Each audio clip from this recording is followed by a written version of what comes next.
Shalom saudara yang terkasih dalam Tuhan Yesus Kristus, saudara-saudara yang selalu bersemangat untuk mengikuti pimpinan Tuhan. Selamat pagi, selamat bergabung kembali dalam Sukacita Pagi. Saudara, renungan pagi ini didasarkan dari sebuah peristiwa setelah sebuah mujizat terjadi bagi para rasul, diambil dari Kisah Para Rasul 5 ayat ke-25. Ini berbicara tentang setelah penangkapan, lalu ada penyelamatan yang ajaib oleh malaikat. Lalu di ayat 25 kita mendengar pernyataan dari kaum Saduki. Di ayat 25 dikatakan, tetapi datanglah seorang mendapatkan mereka dengan kabar, lihat orang-orang yang telah kamu masukkan ke dalam penjara ada di dalam bait Allah, dan mereka mengajar orang banyak. Renungan pagi ini saudara diberi judul memilih datang ke bait Allah. Saudara, kita masih ingat bagaimana para rasul dan pengikut lain langsung melarikan diri sewaktu Tuhan Yesus menyerahkan dirinya, ditangkap di Taman Getsemani.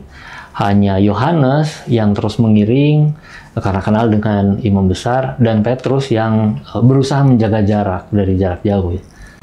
Orientasi mengikut Mesias mendadak buyar di malam penangkapan. Mereka semua kemudian dikumpulkan kembali Tuhan Yesus di Bukit Galilea, menyaksikan kenaikannya dan dilanjutkan bertahun-tahun kemudian dengan turunnya Roh Kudus. Kita langsung melihat bagaimana perbedaan para murid Kristus sebelum dan sesudah menerima Roh Kudus. Seperti yang dinyatakan dalam Kisah Para Rasul 4 ayat 31, kalau kita mundur sedikit, mereka memberitakan firman Allah dengan berani. Nah, nas yang kita baca pada pagi hari ini, saudara, adalah bukti lain bahwa para murid lebih taat kepada pimpinan Roh Allah, Roh Kudus, dibanding pertimbangan manusiawi mereka. Sebab tidak logis bahwa setelah para murid ditangkap orang Saduki, kita bisa baca di ayat sebelumnya, lalu dibebaskan secara ajaib di ayat 19, lalu mereka malah kembali ke bait Allah untuk mengulangi pemberitaan yang membuat mereka dipenjarakan. Ini tidak logis, saudara. Tetapi mereka memang lebih taat kepada Roh Kudus, seperti dinyatakan di ayat 20, dibanding taat kepada keinginan-keinginan mereka sendiri atau dakwaan para imam yang berusaha menolak ajaran Kristus. Bahkan para murid sudah sejak pagi datang ke bait Allah, kemungkinan datang di waktu sembahyang pagi orang Yahudi. Intinya, saudara, penjara, tantangan, pengekangan menjadi luruh dibanding perintah Allah. Sewaktu para murid yang ditentang bukan jadi jera untuk memberitakan firman Allah, tapi jadi berpikir langkah lain supaya bisa terus menyampaikan.